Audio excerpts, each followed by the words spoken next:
in her presentation and threaded it to the next topic, which is Testing 3.0, trends that redefine the testing business. Over to you, Syed. Thanks, Jamal. Last time, rather unfortunately, I had the honor of being the speaker after the lunch. And given the sumptuous lunch, I was able to put half the people to sleep, actually. Not too sure whether it'll improve this, or maybe I would be a better speaker and a better session this time. Anyway, good morning, everybody. So, couple of thoughts before I go from here.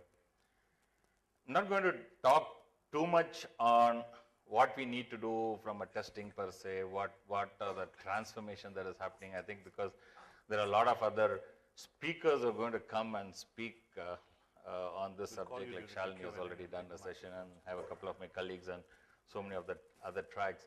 We're just going to talk more about one element that is missing in this entire transformation journey and touch about that and leave the technical and the other things apart. Reduce the light. So, couple of other things that before I start is, there were also some discussions on by Navyog and Jamal on supposing we put all the politicians to test and whether they would be able to fill up the appropriate positions and all that. And Jamal was somehow very confident saying, yeah, there won't be any, but I doubt it. The way we test, we always have production leakage, right? We'll still be left with somebody, I think. So good morning, everybody, and thanks to QA for giving me this opportunity to be here this year as well.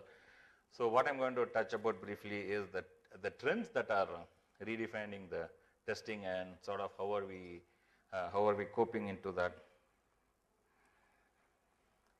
These are some notes which I thought maybe I'll just stick up before the agenda slide.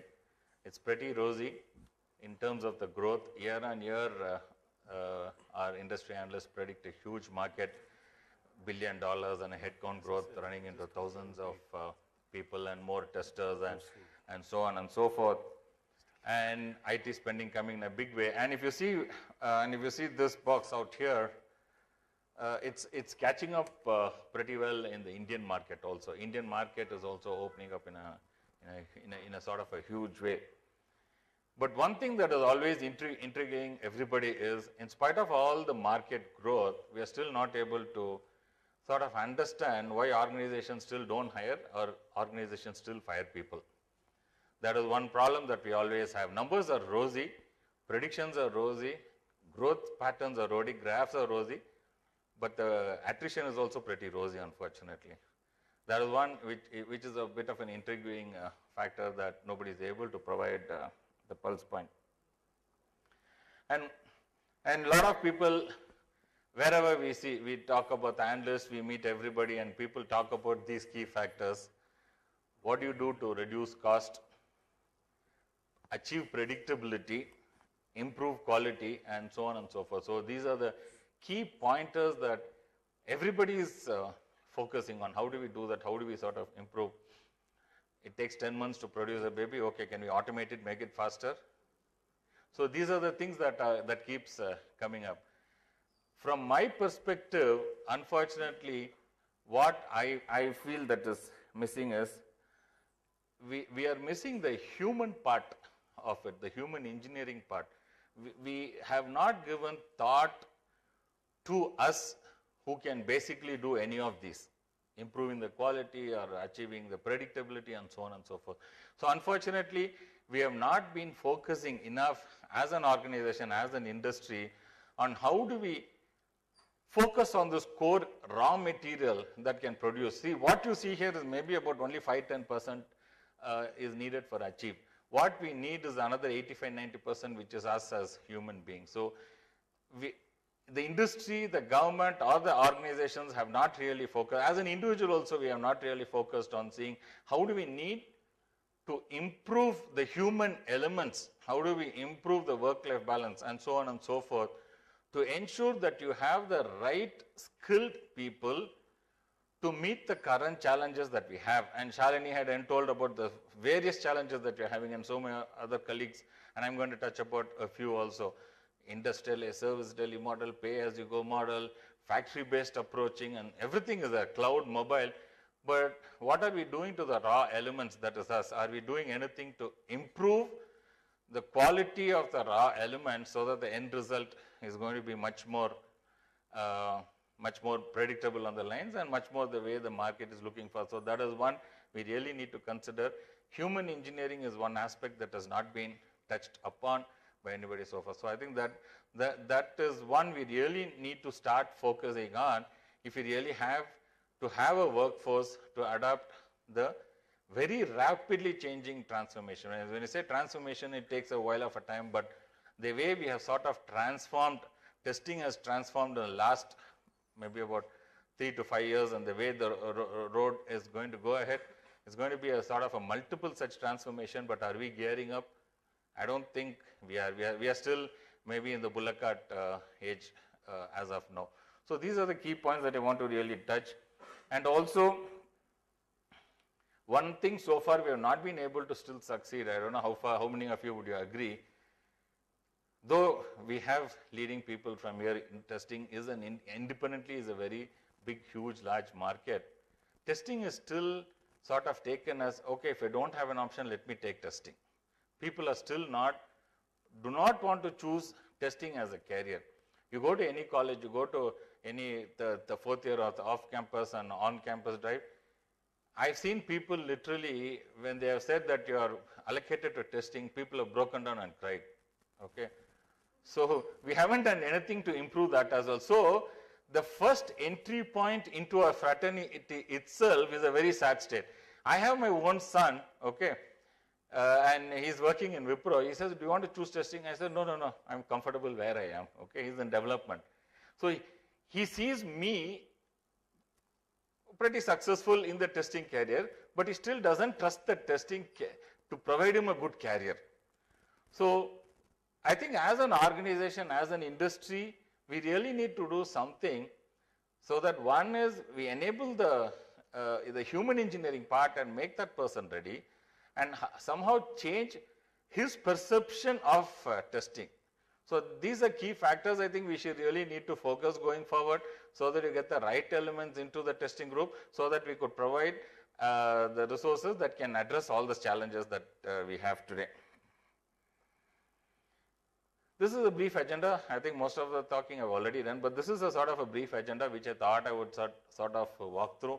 One is how testing has evolved basically, and what are the trends that redefine the testing, and impact of the disruptive technologies, and so on and the other couple of points on that. I'm not going to go through in detail. We have testing 1.0, I mean, I don't know who coined it, but it's pretty attractive. So testing 1.0, 2.0, 3.0, and most probably next conference we'll have 4.0, also something new coming on.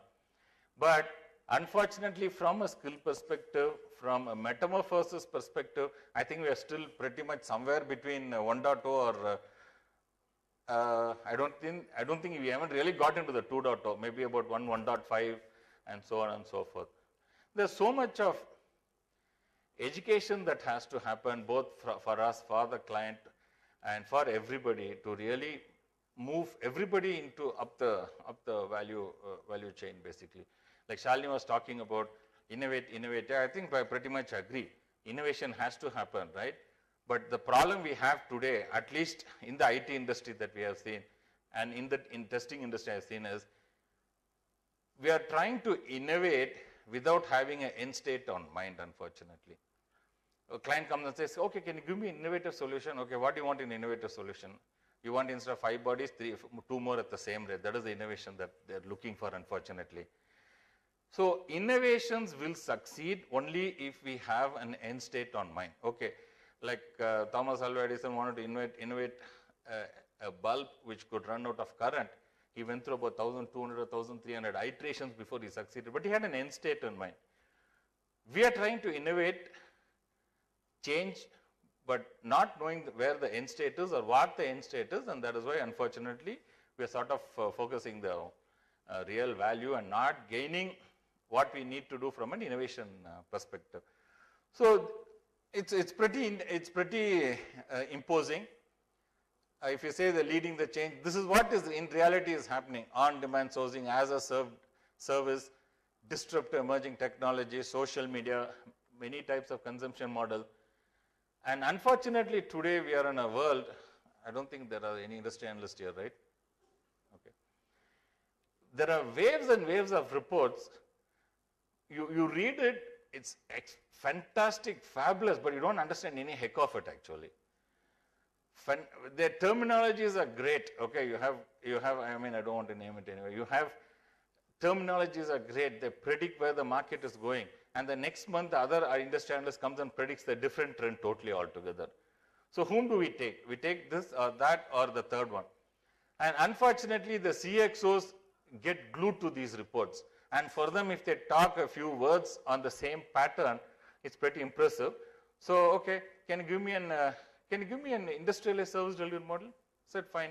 Can you explain what an industrialized service delivery model? Yeah, it's a factory-based approach. Okay, can you explain what a factory-based approach is?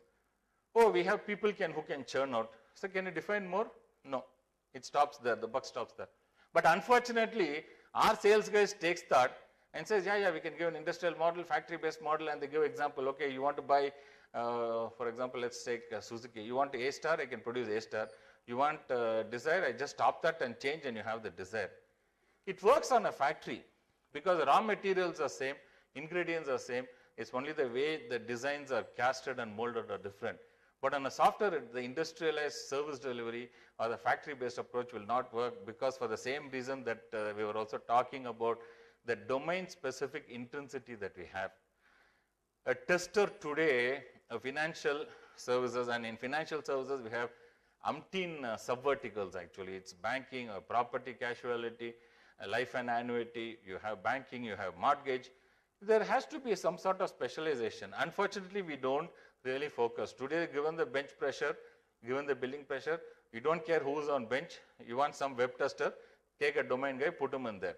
Because the heart of the need is to see how we could improve the billability. If for example, in Bangalore location, let's say I have a fabulous banking domain tester, but Bangalore location needs a web tester and nothing to do with banking, with testing some e-commerce. We just sort of rebrand them and put them, which we are very good at. Recently, I was sort of trying to get some people. Shalini was also talking about Java tester, but there's still requirement for a Java tester, .NET tester, I don't know why. So they said Java tester, one guy came back and said, yeah, I have Java testing experience. But then you saw he had a little bit of VB thrown out. He said, no, VB, no sir, Java, I'll have a new CV. He goes ahead, brings everything, find replace word, VB equal to Java. Okay. But then you do a little bit deep dive, in some places it's VB.NET becomes Java.NET actually. Okay. So this is the sort of reskilling, unfortunately, what we are trying to do.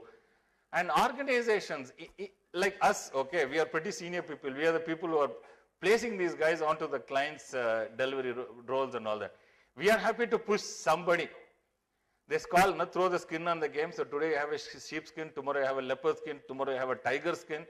The client wants whatever test is, 2 minutes, either Google it and get the content or change the CV and package it. So unfortunately, that is where we are happening, and we are not teaching them the basic ethics, etiquettes and the necessity. And it's very tragic that I also have to mention here today, if you have read in the newspaper what has happened in Oslo.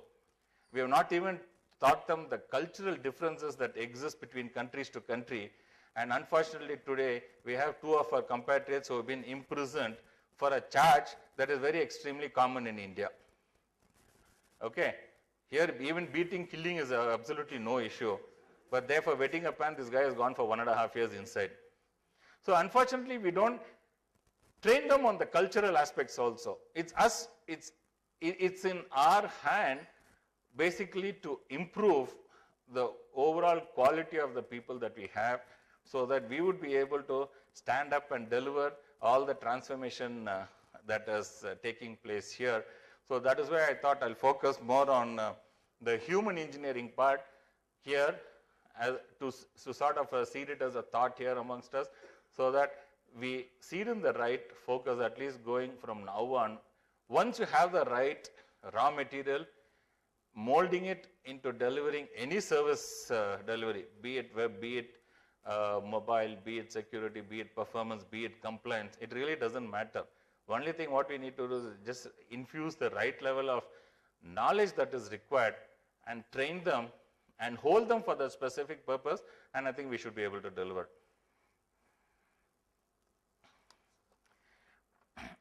Not going to go too much into the slide, but just sort of from a business perspective, from an IT perspective, what are the key things that are driving the change, and what are that which are posing challenges for us. And I think we're going to learn or hear more about, and Shalini was also showing the business aspects of testing, because testing is also being shifted more from an IT itself is being shifted from an industry driven to a business driven. Now it's business who dominate basically the IT budgets, and the CXO, CEOs and all that sort of eventually fold under some business head in an organization.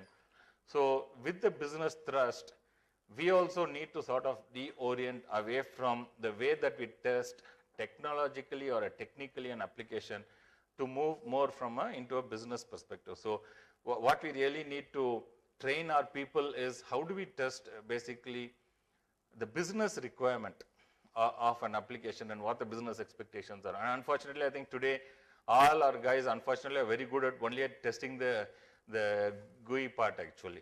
Anything happens on the screen is fine, it's fine with them. And I have an incident where I was just trying to talk to a guy and figure it out, okay, you have entered something on the screen. How do you know it's been captured on the databases properly? He was smart enough and said, no, I'll try to retrieve that record. If it is looking fine, it's fine. Partly correct. But then I said there are a lot of parameterization that's happening. You enter a value of, for example, you choose India, but India is stored as 1, England is stored as 2, and it's sort of coded. How do you do that? Oh, so that's the work of a DBA.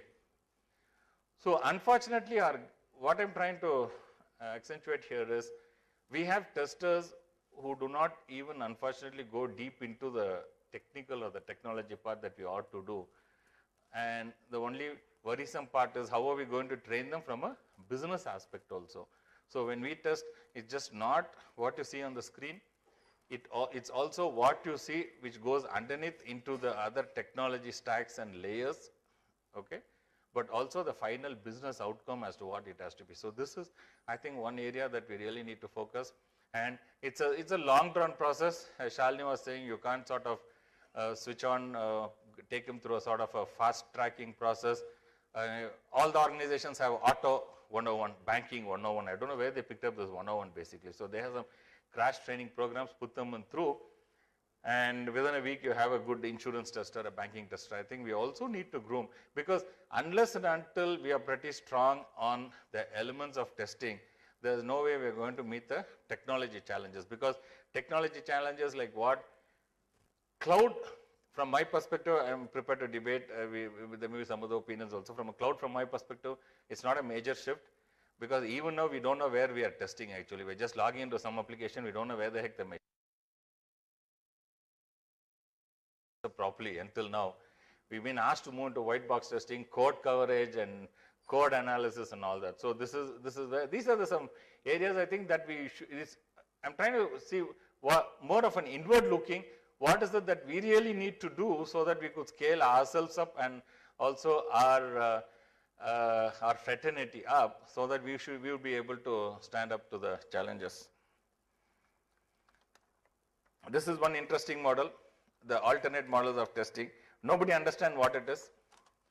I don't think there will be one. If I ask testing as a service for 5, 6, 10 people, it will be 10 different descriptions. In fact, even we've been here so long, even COE doesn't have an essence.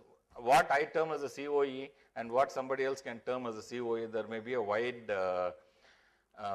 variance actually. So unfortunately, but we have to accept it that these have come into play, and if we do not talk, if we do not deliver this, we are not going to be on the market.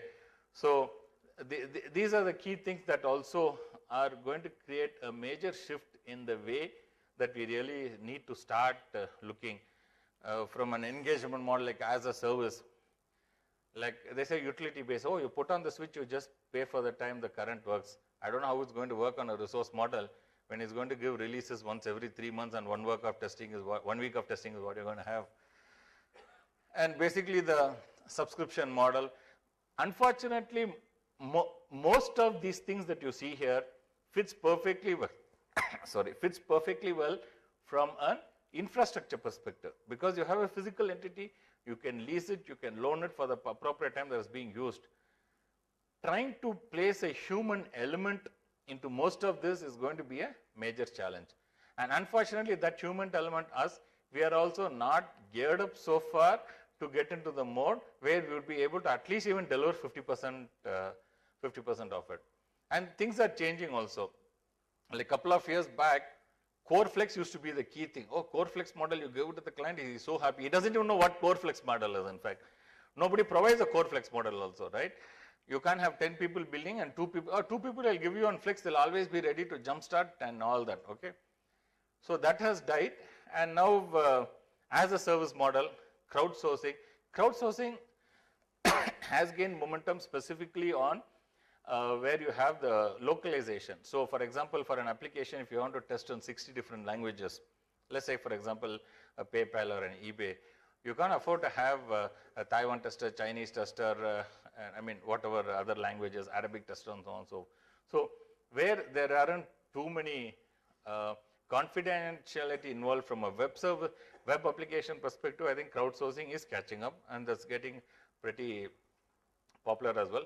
But I'm not too sure how far it will evolve when it comes into a question of testing a confidential data, where more from a banking or from a healthcare perspective, where there's a lot of compliance and other securities that needs to be sort of implemented. So these are the various models. So what I'm trying to again say is, like, are we ready for that?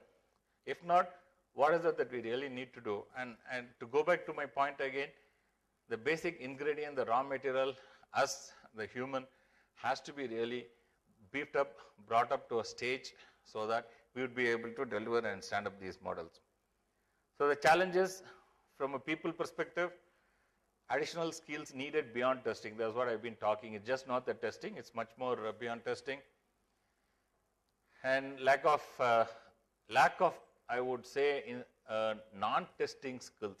Unfortunately, we've become so focused, we don't know anything beyond what's happening from a non-testing. Like, you should know a little bit of the fringe areas or the boundary areas, like what happens before it gets into the testing, what happens just after it gets into the testing. We don't care about that. So that is becoming one more challenge. That is where this white box testing and all is creating more additional challenge. And from a process perspective, things that has to change. Our processes, unfortunately, still it's way behind. It's not really moved up into the way the paradigm shift has happened from a mobile or from a cloud perspective. And again, from a technology stack, what are the challenges that we have today, basically, which are posing challenges for us. So these are the main 3 key areas. So need of the hour, just leave you to read through. But again, I would like to focus on more right skill mix to lead next generation testing services, which means, again, it goes back to my third point, what I had started. It's us, the human. We should really put us in the front, try to see how we could improve in a way that we could deliver all these transformation that's happening. With that, I'd like to again thank QAI for giving me this opportunity, and for all you folks. It's surprising on a sort of a winter day, QAI is still able to get all the people at 8 o'clock here. I think that's a big achievement anyway. And thanks for this opportunity again. Thank you. Just give me a second. I'll check the audio. Into the cloud computing, and we have SCM products into the cloud area. So bring it a little closer. A bit louder, please. Yeah. So one thing that you mentioned is the human touch that we have to bring into the testing team, right? With a lot of changes that we bring into the technology or whatever it is, the changes are very fast, but it's very challenging to bring the changes into the team rapidly, right? But customers are very demanding, they need the changes immediately. But to cope up with that, it is very important to gear up our teams as well into the changes as well. So what do you suggest? How do we bring in those changes rapidly into the teams as well? I think that's an absolutely good question. And we know that answer also, but only thing is we are not implementing that answer. Train them, both of them. You can build specialization, like let me take for an instance the field of medicine, okay. So medicine, what happens is, before 10 years back, you had your own family doctor, and whatever ailment you go, he'll give you a pink color syrup actually, and some mashed powders, okay. That used to take care of your knee pain, stomach pain, headache, everything it used to take care of, right? But right now, if you see the 15 years it's evolved, it's now you have some bone pain, you go to an orthopedic. You have an eye problem, you go to an ophthalmologist. You have a problem with the teeth, you go to a dentist, right? So specialization is happening and has happened. You never know. The way medical is also advancing, you may have a doctor for your left part of your body and one for the right part of your body also, right? So, but how have they been able to maintain is, an ophthalmologist will only be an ophthalmologist. He'll never become a for example, oncologist or a general medicine. So what I'm trying to correlate here is, given such shift, we need to have some dedicated teams. That's what our organization also we are focusing. But we have, as usual, the same pressure that every organization has, numbers and CM, OI, all these financial juggleries, right? We need to have some very dedicated team, dedicated SMEs, forget about the revenue that they can generate, but they would be able to sort of groom, garner, and create teams which would be able to stand up to the various challenges like cloud or mobile. But that's not happening, unfortunately. Like as I was saying, depending on the needs of an organization, depending on the demand, you don't care he's a cloud specialist, you don't care he's a mobile specialist. One typical example which I can cite is, how many of us have positioned some good automation guys to manual testing? Because there were more opening on the manual testing, less opening on the automation. So we can deliver, provided we have some dedicated teams, grown, maintained, and then provided for service delivery. Thank you, Syed. Well, I guess with that, okay, the lady on the far left, can I have another microphone quickly? The lady out there? The lady in red? Or rather, close to red, okay. Very quickly, we're just running out of time. Yeah. Hi, my name is Deepali. I'm testing delivery manager at Sony. Syed, thanks for your note on the inward-looking speech on the trends. But my question is, like, currently we have, as part of the trends, we have mobiles, we have tablets, we have more sophisticated devices. Basically, every electronic device has a microprocessor. And so what are we doing in order to build some framework for testing these kind of devices, software testing on these kind of devices? I think that's a good question. I don't think I have an answer for that, because embedded testing is one I didn't really touch, but that is one which is also, which needs a very specialized niche services. And I think there are some specific companies or organizations which are focused on such embedded testing. Most of the organization, maybe a few does, but most of them we are not into a big way into an embedded testing. But again, embedded testing is a complete different ball game altogether. It has its own challenges and needs a lot of investment in terms of nurturing and growing the team. Except the investment part and waiting for business to come, which will come, I don't think I have a ready-made answer for that. Thank you. Ready-made and honest answer to that. But I guess with mobility technologies and wireless taking precedence, a niche area of embedded and mobility testing is gaining more importance. Very good. May not be, I'm not sure, but I'm sorry, that's all the time I have for questions. You have to pardon me. And definitely catch Syed on the tea coffee break, right? Thank you. And then I'm not so certain, but if you glance through the papers, maybe there would be some coverage on mobility and wireless and embedded testing. Thank you, Syed. A great round of applause, ladies and gentlemen.